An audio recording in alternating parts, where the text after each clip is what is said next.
we can find the midpoint of a line joining 2 points. Of course, last week we talked about the formula to obtain that, and then we said that if you have 2 points x1, y1, and x2 and y2, the midpoint is given as x1 plus x2 divided by 2, and then y1 plus y2 divided by 2. So we have about 5 questions now in which we are going to apply that formula to solve. The first one says we should find the midpoint of 0, 4 and 3, -2. So here we have a pair, and for this pair we have x1, y1. For this pair it's going to become x2, y2. So to find the midpoint, x1 plus x2 divided by 2, y1 plus y2 divided by 2. Now your x1 is 0, so you have 0 plus x2 is 3 over 2. y1 from here is 4 plus y2 is -2, so you have a -2 all divided by 2. Now 0 plus 3 is 3 divided by 2, plus times minus is minus, so you have 4 minus 2 divided by 2. So this is 3 over 2, 4 minus 2 is 2, and 2 divided by 2, that's 1. For the second question, the process remains the same. -4, -2, and we have -2 and 6. If you apply the formula, you will have to add up -4 and -2. So you have -4 plus -2 divided by 2, and we have -2 plus 6 divided by 2 as well. Now -4, we have a plus and minus here, which gives -2 divided by 2. Then -2 plus 6 is 4, obviously, divided by 2. Now -4 minus 2 is -6, and -6 divided by 2 gives -3. That is that. Now let's take it a step further. Here we have P and Q, which means that we are basically dealing with variables. Again, the process remains the same. P and 2P versus 3P and -4P. X1 is going to be for P, Y1 is going to be for 2P, and this is going to be X2, and this is going to be Y2 as well. So X1 plus Y plus X2 divided by 2 would be your X1 is P, your X2 is 3P divided by 2. This is 4P divided by 2, and that is equal to 2P. Now for Y1 plus Y2 divided by 2, that equals to 2P plus -4P, because Y2 is -4P, all divided by 2. We have 2P plus times minus again is -4P divided by 2. 2P minus 4P are like terms, so you can easily subtract them. You have -2P, and when you divide, you have -2P over 2, that is equal to -P, which means that the midpoint of this is equal to 2P and -P. In question 4, however, we have a and a minus 4. On the other side, we have a plus 2 and 6 plus a. So here we have x1, x2, and then y1, y2. So our x1 is a, our x2 is a plus 2 over 2. Now y1 is a minus 4 and y2 is 6 plus a divided by 2. A plus a is 2a.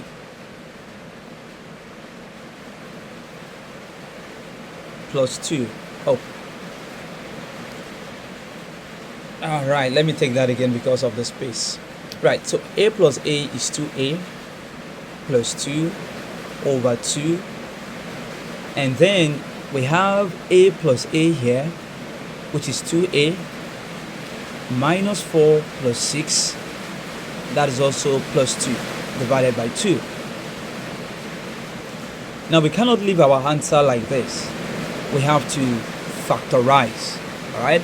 So which means that here we can see for 2a and 2 is common. So this can be rewritten as 2a plus 1 over 2. Okay? Comma. Which is also going to happen for the y coordinate, which is 2a plus 1 over 2. Sorry, it is raining here and it's a little bit noisy. So this 2 cancels this 2, this 2 cancels this 2, and then we have a plus 1 and a plus 1. So that's the midpoint. For question number 5. Question number 5 is a little bit different from question 1 to 4.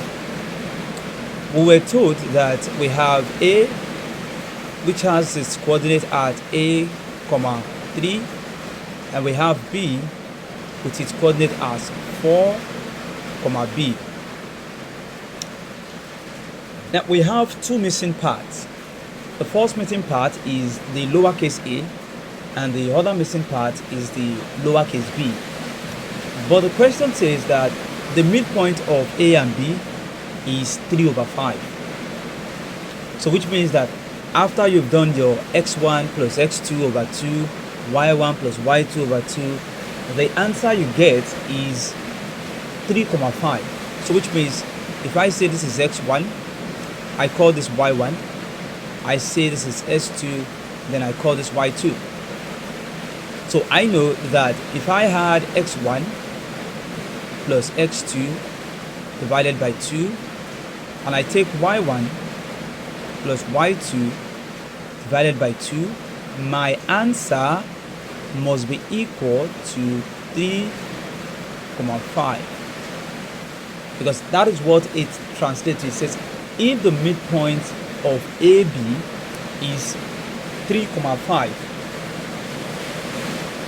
so x1 is a and your x2 is 4 divided by 2. y1 is 3, y2 is b divided by 2, and that equals 3,5. Please do remember that the first part is the x axis, or we can say the x ordinate, right? So we can call this for x and we call this for y. And the same goes for 3,5. This is x and this is y. So which means that we can take the outcome here and equate it to 3. So I can say that a plus 4 divided by 2 is equal to 3. Similarly, I will take my outcome for y here and equate it to what I have for y here, which means that for that I'm going to be having 3 plus b over 2 is equal to 5. When you cross multiply, you have a plus 4 is equal to 6. And if you finish this up, we have a is equal to 6 minus 4. That gives a to be equal to 2. For y, which is going to help us to get the value of b, we have 3 plus b is equal to 10. So b equals 10 minus 3. b equals to 7. Which means that the values of a and b are 2 and 7 respectively. So I'm going to pause now. If you have questions, please you can ask before I move on to the topic for today. So in today's lesson, we're going to be looking at the gradient of a straight line. Gradient of straight line. So the idea behind gradient of straight line is the steepness. When you are trying to measure the steepness of a line, the steepness of a line, okay, that is what is the nature of the straight line? How does it rise and how does it fall? Or you can say, how fast does it rise and how fast does it fall? Now, in real life, we have certain examples that we can apply. So if you look at the first instance here, we can see a girl that is walking along a ramp.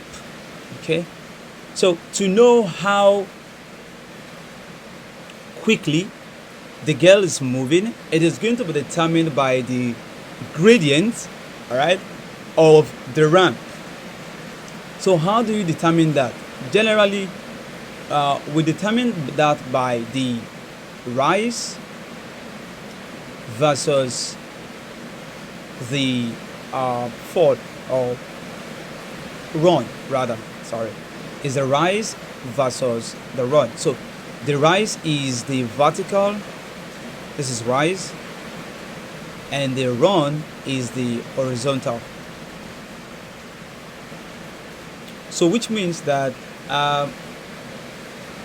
the gradient of this ramp is determined by how much has the girl moved in the run and how far has she moved in the rise. So which means that if I am to determine the gradient of this line, it is going to be determined by this line that I have drawn.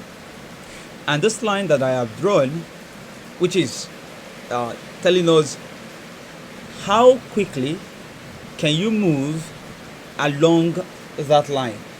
Okay, so that's what that is all about. Now if you look at the second instance as well, we have someone that is trying to climb something. All right, we have a climber. So for this climber, this is the run and this is the rise. Now for this person, you can see that this person is somehow falling. So this is a fall. Okay, so again we have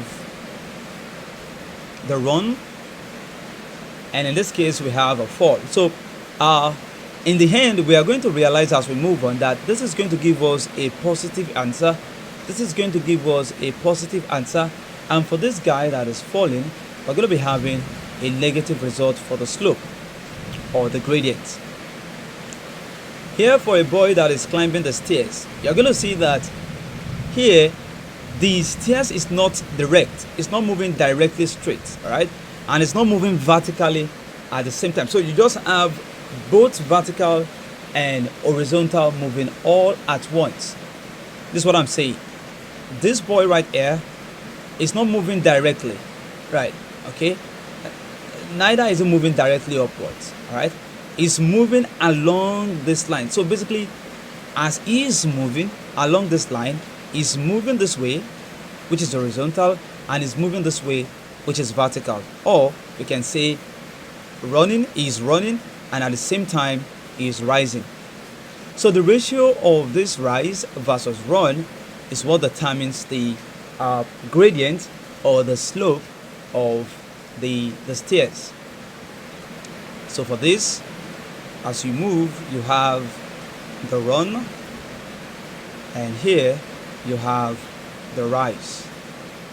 So the ratio of this rise to run tells us what happens as this boy moves along the stairs. Now, another example that we have here is the roof of a house, right? So we have two sides to the roof of the house. We have one side here, then we have the other side here. So this is the first side, and this is the second side. So for the first side of the roof, you can see that there is a run, okay, and there is a rise. And you can see that it is moving from the left to the right, because that is another important part that I omitted, that as it's moving, the movement has to be from the left to the right. If it's moving from the right to the left, it is going that way, it is going to result in a fall, which is going to eventually produce a negative slope or a negative gradient. As you can see for this boy right here, and the glider that is coming down, all right, here you can see that this person is falling, okay, is falling because as we move from the left to the right, is going down instead of going up, unlike the other guy here who happens to be a climber that is moving from the left to the right. As he moves from the left to the right, the person is rising. So for this roof right here, for this first part of the roof, our gradient is going to be positive. And for this side of the roof, it is going to be negative. The reason is because as you move again, now the right has now become the left for this other part of the roof, okay? So as we move from the from the left to the right, you can see that here we have it at the top and somehow it is descending. So here we have a negative slope. In other words, for your roof, you have a positive part and then you have a negative part. So that is basically the real life explanation to what gradient or slope is all about. Remember, if I say gradient or slope, I am basically referring to the same thing. Now let's go to the mathematical aspect of it. Let's try to see if we can derive the formula for finding the gradient of a straight line.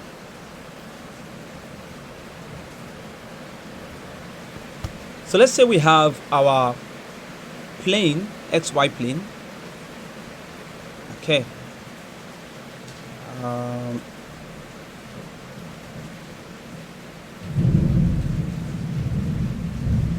So this is the y-axis, and this is the x-axis. Okay, so let's say that we have 2 points, as always. We have a point here, then we have another point here. So this first point is x1, y1. And the second point here is x2 and y2. If you try to join these 2 points together, we have a line. And now we want to derive the formula for finding the gradient or the slope of the line. Remember that I talked about rise versus run. Okay, so for this line now, we can take the run. This is the run, and here we have the rise.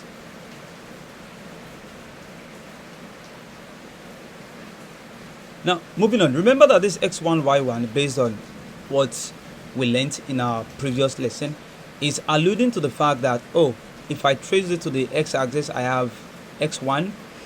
If I trace this to the y-axis, I have y1. If you do the same for x2, y2, means that if I trace this to this side, I have y2 And if I trace this all the way down, I have x2. And we said that here at the bottom we have just the difference between x2 and y1. So it be by imagine x2 minus x1. And for the rise, since it has to do with y basically, so it's going to be y2 minus y1. And remember that your slope or your gradient is always the ratio of the rise over the run. So it's the rise to the run. That's the idea behind the gradient. So our rise here is y2 minus y1. So gradient is y2 minus y1. Our run is x2 minus x1. So we have x2 minus x1. Now gradient usually is being denoted using the letter m. So we can now say that m is equal to y2 minus y1 over x2 minus x1.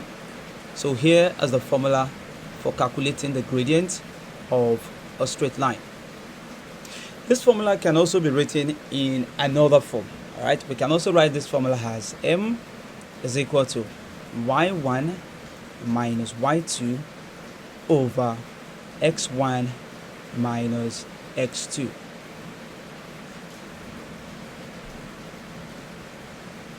So any of the form that you prefer, okay, you are fine with it. So that's the formula for calculating the gradient of any straight line. So let's move on to solving some questions. So we are going to apply our newly derived formula to find the gradient of the lines through the following coordinates. Remember that our formula is m, which is the gradient, is equal to y2 minus y1 over x2 minus x1. We know where to get y2, we know where to get y1, we know where to get x2, and we know where to get x1 as well. So if I go back to solving the problem now, using the first one, we have to find the gradient of the line through this point and this point, which means that minus 2 comma minus 3 and 3 comma 5. So this is x1, this is y1, this is x2, and this is y2. Our formula again, m gradient equals y2 minus y1 over x2 minus x1. y2 here is 5, y1 is negative 3, so be careful. x2 is 3 and x1 is negative 2 as well, so you have negative 2. So we have 5 minus times minus is plus 3 over, here we have two negatives again, 3 plus 2. So 5 plus 3 is 8, 3 plus 2 is 5. Or you can say this is 1.6. So here we have our slope to be equal to 1.6, which is positive. So no matter how you want to draw the straight line, it has to go this way. It has to move steadily from the left to the right, this way, because this is a positive gradient. Let's look at the second one.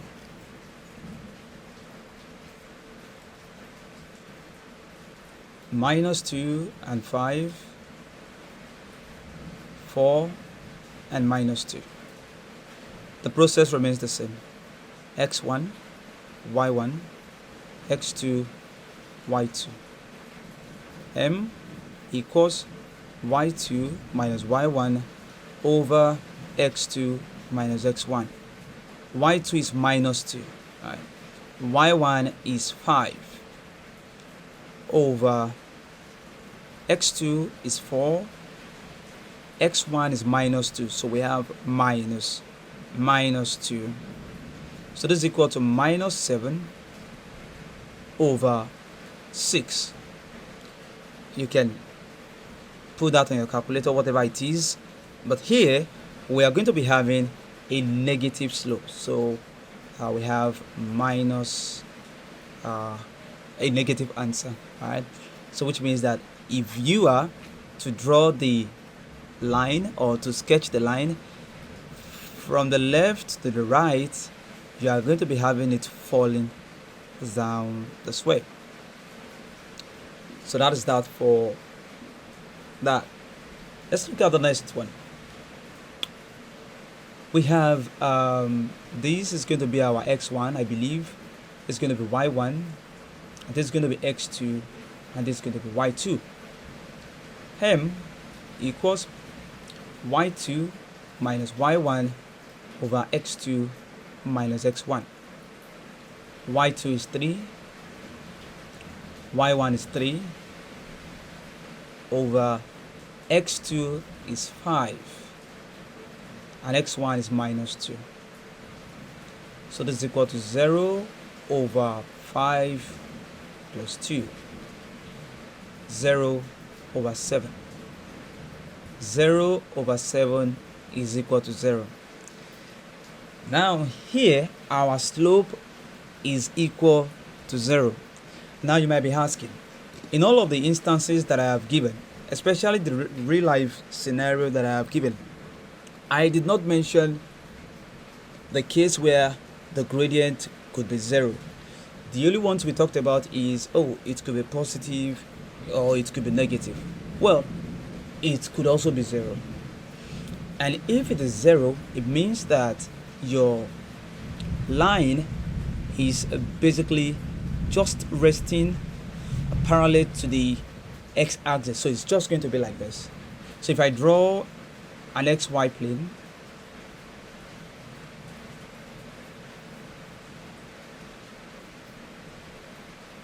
and I want to draw a line with a 0 slope, which is what we have in this scenario, then I can draw it somewhere here. With this line is having a slope that is equal to 0. I want to believe everyone is getting it as I am doing it. So here we are to do the same, right? So let's see what happens here. x1, y1, x2, y2. M equals y2 minus y1 over x2 minus x1. I have repeated this formula a couple of times, so by now you should have it on your head. Okay, so y2 is 2, y1 is minus 4, x2 is 3, and x1 is 3. So we have 2 plus 4 over 0, and 2 plus 4 is 6 over 0. Now 6 over 0, if you have your calculator with you, is not a real value. Alright, so mathematically we say it is undefined. ìyẹn ni pé tó bá tẹ̀ sórí calculator, tó bá tẹ̀ 6 divided by 0 sórí calculator, because you cannot use 0 to divide 6. I have explained this in class that division is repeated subtraction. For instance, if they say 6 divided by 2, what this means is 6, how many times will you subtract 2 from 6 till you get 0? So here let's see 6 minus 2 minus 2 minus 2. So this is going to give me 0. So because I have subtracted 2 3 times, means that 6 divided by 2 is 3. So the same thing goes for any number you are trying to divide. But if it is 0, you want to use 0 to divide 6. 6 divided by 0. You are going to see that if you subtract 0 from 6, you still have 6. If you subtract it again, 0, you have 6. 0, you have 6. 0, you have 6. You keep having 6. So 0 cannot divide 6. And that's why we say it is undefined. Now, what does it mean if your slope is undefined? It means that, remember that I said that this line here is parallel to the x-axis.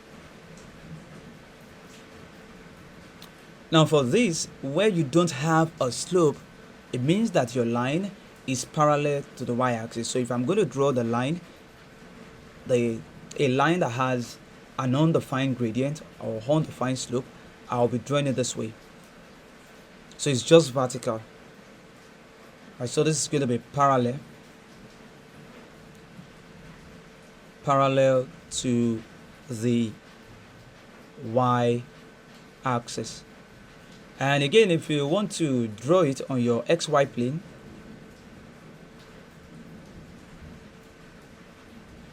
this is y and this is x. If you decide to draw a line with an undefined slope, then you are going to be drawing a line that looks like this. So we've seen the various orientation of lines you can have. So if your line, before we solve this question, let's use this part. So if your line goes like this, from left to right, this is having a positive gradient or a positive slope. If it falls, as a fall, still from left to right, this is having a negative gradient. If it is just parallel to the x-axis, it's just sitting there, very lazy. Alright, this is going to be having a 0 slope. So m is equal to 0, m here is negative, m here is positive. And if it is just a vertical, this is having an undefined slope or gradient. So m is undefined, or you can say m is equal to infinity. That's not really important, but just know it is undefined. Yeah, so let's take the last question before I assign a task to everyone to attempt.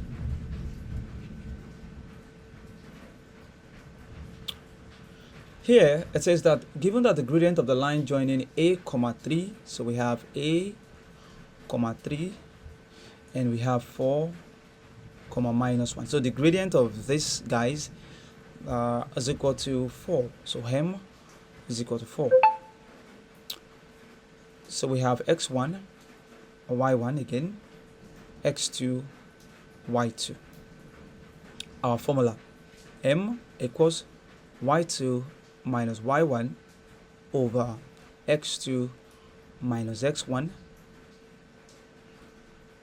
Let's plug in the values. Okay, so for this question we have a missing part of the first coordinate, which is a, which is what we are looking for, and we've been given the gradient. So which means that m is going to be 4, y2 is minus 1, y1 is 3, x2 is 4, and x1 is now letter A. Let me proceed. So 4 is equal to minus 1 minus 3 is minus 4 over 4 minus A over 1. Of course, we cross multiply. So when we cross multiply, 4 multiplies 4 minus A, and 1 multiplies minus 4. 4 times 4 is 16, minus 4 times A is 4A. This is equal to minus 4. So minus 4A equals minus 4, then 16 comes here, becomes negative. Minus 4A equals to minus 20. If minus 4A is equal to minus 20, we all know that we can divide both sides by minus 4, and a is equal to 5. So which means that the value of a, which is the missing part of the first coordinate, is equal to 5. You can always perform a check to see if your answer is correct. Remember, here we have -1 -3 over 4 minus, here we have a 5. 5 is the answer we got. 5. This is just a check anyways. It's not really an important part. So this is going to be -4 over -1. So you can see that m is equal to 4, which is what the question has earlier stated. It's something I don't know how to explain that better. Okay. So tá bá fẹ́ extract ẹ̀ ṣá, tá bá fẹ́ extract ẹ̀, okay, ibi báyìí, ibi yìí ẹ máa rí pé c ni, okay, so ibi ẹ̀ máa jẹ́ 0, c. Ìyẹn ni pé along this line x is 0 and what you have here is c. Now after that, a lè mú ibi báyìí anywhere around here. Ibi báyìí, ṣé rí ibi yìí a máa fi ṣe x, y, just an arbitrary point. You don't have to, keep racking your head on that. So it's just going to be x, y. Of course, any point on this line is x, y. Okay, so when we bring this down again, ṣé ti rántí kíní yìí? Ẹ máa rí pé níbí báyìí x is 0. It's 21 hours. Oh, time is up. X is 0 and y is c, and here níbí báyìí x is x and y is y. So tá bá move along this line, we are moving along x. Má dàbí pé 0 wà níbí báyìí x. Bá ṣe tẹ̀kan, ilé máa jẹ́ x minus 0, which is x. Tá bá tún ṣe títí vertical náà, tá bá gbélé wá báyìí, this is going to be y. Tá bá ṣe lè náà, ibi náà máa jẹ́ c. So tá bá yọ y minus c. If you are still confused, nǹkan tí mo ṣe níbí báyìí, irú ẹ̀ la ṣe níbí báyìí. Okay, so ìyàtọ̀ tó kàn wá ń bẹ̀ ni pé intercept ti wọlé, so y minus c. So a dẹ̀ ti mọ̀ wípé the ratio of rise to run, m is equal to rise over run. So rise in bíbá is y minus c.